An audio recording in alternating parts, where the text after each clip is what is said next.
देवभूमि कुल्लू में फोरलेन संघर्ष समिति ने विशाल आंदोलन किया और इस रैली में सैकड़ों प्रभावित विस्थापितों ने भाग लिया। सरकार के खिलाफ जमकर नारेबाजी हुई और आंदोलनकारियों ने विपक्ष को भी नहीं बख्शा।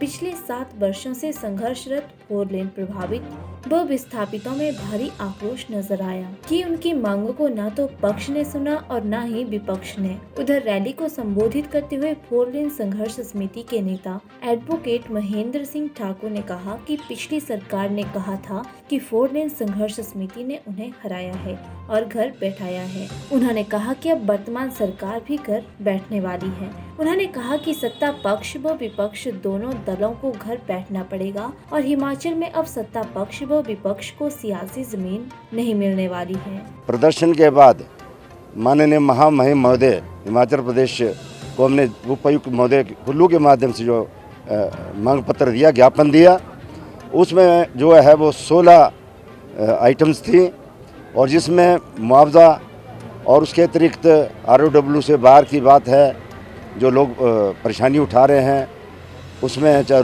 रोड साइड कंट्रोल बिट्स की बात है, TCP की बात है और जो भी 2013 के कानून में प्रावधान है पुनर्वास पुनर्स्थापना।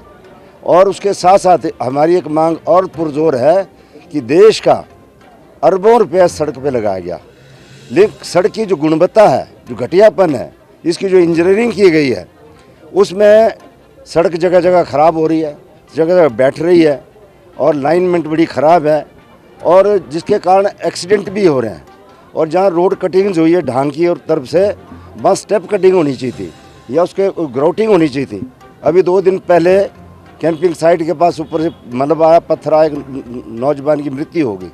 तो ये जो है NHAI और पूर्व में हिमाचल के अधिकारी और सरकार में बैठे हुए लोग, चाहे वो पूर्व में हो चाहे वर्तमान में रहे हों, ये सब मिली भगत का नतीजा है कि जो प्रभावित विस्थापित और आमजन गांव के रास्ते से ख़राब हो गए, ड्रेनेज नहीं है, बस स्टॉपेज नहीं है, रेन शेल्टर्स नहीं है और उसके अलावा जो जो इसमें प्रावधान होना चाहिए वो नहीं है। तो ये पैसा जहाँ का रहा है, तो ये हमारा खुला आरोप है। हाँ, हम एक चेतावनी भी देते हैं, अगर फोरलेन संघर्ष समिति का एक भी आरोप गलत साबित होता है तो कानून में प्रावधान है, हमारे ऊपर डेफेमेशन का केस डाल दें। हम गलत करते हैं, हमारे ऊपर जो है देशद्रोह का केस डाल दें।